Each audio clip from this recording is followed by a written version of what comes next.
करत आहेत हे सर्व अतिशय कौतुकाची बाब आहे। मी रयत शिक्षण संस्थेच्या वतीनं पलाशला तर शुभेच्छा देतोच, परंतु आज ते मुंबईला गेलेले आहेत काही कामानिमित्त। त्यांच्या आई या ठिकाणी उपस्थित आहेत, त्याचबरोबर त्यांच्या आत्याही या ठिकाणी उपस्थित आहेत। बरोबर रयत शिक्षण संस्था ही काळाबरोबर पुढे गेली पाहिजे हे आदरणीय डॉक्टर साहेबांचं खंबीरपणे मत होतं आणि अजूनही त्यासाठी त्यांची धडपड ही चालू असते। कधीही गेलं कधी भेटलं तरी साहेब अजून आपल्याला ह्या गोष्टी केल्या पाहिजेत याच्यासाठी त्यांचा अट्टास असतो। प्रत्येक शाखा ही डिजिटलाइज करणं, त्याचबरोबर मुलांच्या अभ्यासामध्ये डिजिटल शिक्षणाचा सहभाग नोंदवणं, त्या मुलांनी डिजिटल शिक्षण घेतलं पाहिजे। नीट असेल, जेई असेल, या स्पर्धा परीक्षा केंद्र असतील आणि ह्याच्यासाठी मुलांनी उतरलं पाहिजे याची साहेबांनी गेल्या 15 ते 20 वर्षापूर्वीच आखणी केली होती आणि त्याच्यानुसार प्रत्येक शाखांना विद्यालयांना त्या सुविधा उपलब्ध करून दिलेल्या आहेत आणि त्याचे रिझल्ट आज आपल्याला मिळत आहेत। समूह शाळाची संकल्पना आता शासनाने काढलेली असली तर शाळा आपल्या प्रत्येक शाळेमधील जे जे प्रोजेक्ट असतील तर ते प्रत्येक शाळेतील प्रत्येक विद्यार्थ्याला शिक्षकाचं कौशल्य हे आपल्याला अभ्यासामध्ये विद्यार्थ्याच्या प्रगतीमध्ये उपयोगात यावं यासाठी शाळांना अंतर्गत कनेक्टिव्हिटी कशी जोडता येईल ते शिक्षक आपल्या प्रत्येक शाखांमध्ये जाऊन त्यांचं मार्गदर्शन कसं देता येईल। मग त्यामध्ये कला असतील, त्याचबरोबर त्यांचं गणिताचं ज्ञान असेल, इंग्रजी ज्ञान असेल, खेळांचं ज्ञान असेल, सांस्कृतिकचं ज्ञान असेल, याच्यासाठी साहेबांनी गेल्या अनेक वर्षापासून पायलट प्रोजेक्ट राबवलेले आहेत आणि त्याच धर्तीवर शाहू बोर्डिंगमधील मुलांचा, लक्ष्मीबाई पाटील वसतिगृहातील मुलींचा त्यांचाही विकास कसा होईल याच्यासाठी हे दोन्ही माननीय डॉक्टर अनिल अप्पासाहेब पाटील साहेब, भारती पाटील मॅडम हे झटत असतात। आज हेही या कार्यक्रमाला उपस्थित आहेत। आपण सर्वांनी मंचावर असलेल्या सर्व मान्यवरांचं टाळ्या वाजवून स्वागत करूया।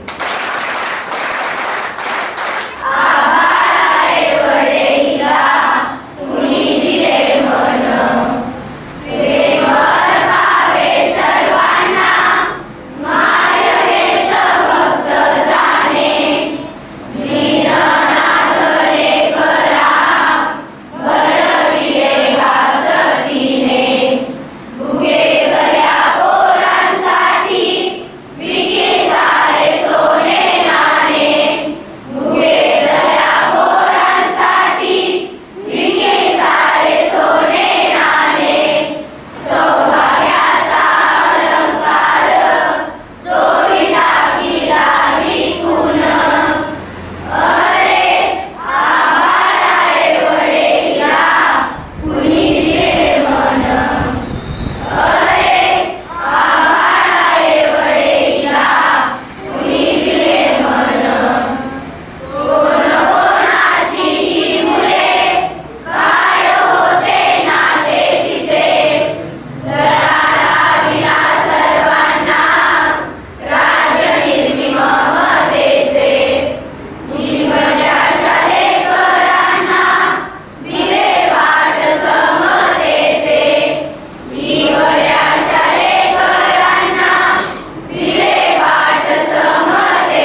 फातिमा अली म्हणून, इथं हमीद अली म्हणून सातारला 1933 ते 36 अशी 3 वर्षे कलेक्टर होते. त्यांची बहीण फातिमा अली, त्यांचे वडील तय्यबजी, ते होते गुजरातमधले. आणि महात्मा गांधींनी ज्यावेळी दांडी यात्रा काढली होती आणि महात्मा गांधींना अटक झाल्यानंतर ज्यांनी दांडी यात्रेचं नेतृत्व केलं असे तय्यबजी हे फातिमा अलींचे वडील. त्या फातिमा अली सातारला होत्या. अण्णांचं बोर्डिंग बघायला यायचा त्या. आणि बघितल्यानंतर एक दिवस ते म्हटले, मी तुमचं तोंड बघणार नाही उद्यापासून. का म्हटले हो अण्णा? नाही म्हटलं, सगळं तुम्ही मुलांच्यासाठी केलं, मुलींच्यासाठी तुम्ही काहीच केलेलं नाही आहे. जर मुलींच्यासाठी काही केलं तर मी तुमच्याकडे येईन, नाहीतर येणार नाही. आणि त्यातनं मग 1942ला पहिल्यांदा जिजामाता ट्रेनिंग स्कूल सुरू झालं आणि त्यातनं लक्ष्मीबाई पाटील वसतिगृह सुरू झालं. ही अण्णांनी दिली, बहिणीला दिलेली भेट आहे म्हटलं तरी चालेल. आणि या बहिणीने अण्णांना संस्थेची पहिली जिजामाताची 1000 रुपयाची देणगी दिली. आणि हमीद अलीनी जी आत्ता 4 भिंतीची आपण ऑफिस बघतो आहे, तिथलं महिला कॉलेज बघतो आहे, तिथलं सायजीरावचं बघतो आहे आपण, भीमाबाई बघतोय तुमची शाळा, या सगळी जागा जर कुणी दिली असेल तर फातिमा अलींचे पती हमीद अलीने दिली. त्यामुळे एका बहिणीने त्या आग्रहाखातर अण्णांनी जिजामाता सुरू केलं. त्याच्यातून लक्ष्मीबाई पाटील वसतिगृह केलं. त्यातनं वहिनींची एक कायमस्वरूपी एक स्मारक त्यातनं निर्माण झालं. दुसरी गोष्ट आहे की अण्णांच्याच 2 बहिणी होत्या. एक द्वारकाबाई, ज्यांचं लग्न कोल्हापूरला हातगोंडा पाटलांच्या बरोबर झालं. त्यांनी त्यांच्या मृत्यूच्या नंतर स्वतःचे दागिने सगळे कुणाला दिले असतील तर अण्णांच्या हवाली केले रयत शिक्षण संस्थेला. अण्णांची दुसरी बहीण होती द्वारकाबाई, कराडला केशवराव चोगलेंची पत्नी. त्यांनीही त्यांच्याकडची सगळी संपत्ती ही अण्णांना दिली. इथं भावानं बहिणीला देण्याची ऐवजी बहिणीने भावाला दिलेली आहे. आणि दुसरी एक गोष्ट, मोठी गोष्ट आहे, सगळ्यात मोठी गोष्ट आहे, भाऊ बहिणीसाठी काय करतो. इथंच वहिनी अण्णांनी सुरू केलं बोर्डिंग 1924ला. एक मुलगा होता तुमच्यासारखाच, शंकर कांबळे नावाचा. मी जिथं राहतो त्याच घरामध्ये बोर्डिंग होतं पहिल्यांदा. 1927ला इथं आलं. इथली ही धनिनीची बाग, राजघराण्याच्या राजमातांना धनिनी म्हणायचे, म्हणून या बागेचं नाव पडलं धनिनी. आणि ही धनिनीची बाग 1927 साली रयत शिक्षण संस्थेनं खंडाने घेतली. आणि त्यावेळेपासून शाहू बोर्डिंग इथं आलेलं आहे तुम्हाला. आणि या शाहू बोर्डिंगच्या खर्चासाठी वहिनीने अंगावरचा एक दागिना विकला, अगदी शेवटचं मंगळसूत्रसुद्धा विकलं. आणि वहिनींचे भाऊ कलवण मामा सोलापूरला लक्ष्मी इंडस्ट्रीज म्हणून मोठा इंडस्ट्रीचा ग्रुप आहे, खूप मोठा आहे. त्याचे जयकुमार पाटील आपल्या विभागाचे अध्यक्ष आहेत. त्यांचे संजीव पाटील, त्यांचे थोरले भाऊ जयकुमार आपल्याकडे होते, अण्णासाहेब पाटील होते. आणि या अण्णांचे वहिनीचे भाऊ कलगोण मामा, ज्याला आम्ही कलगोण मामा म्हणतो, ते प्रत्येक वेळी यायचे, वहिनीला सगळे दागिने करून द्यायचे. आणि पुढच्या 1 वर्षाच्या आत ते सगळे अण्णा सराफ कट्ट्यावर जायचे, बुरकेंच्याकडे, किंवा तिथं म्हणजे आपले वकील होते बद्रे वकिलांच्या माध्यमातून सराफ कट्ट्यावर जायचे.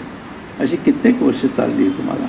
त्यामुळे भावानं बहिणीसाठी दिलेलं आहे आणि बहिणीने भावासाठी दिलेली मोठी कथा ही संपूर्णपणे करून देणार आहे. आभार मुलांचे माना. त्या राखीच्या बदल्यामध्ये काय मिळालं तुम्हाला? बस पुढच्या वर्षी काय मिळेल त्यांना विचारा.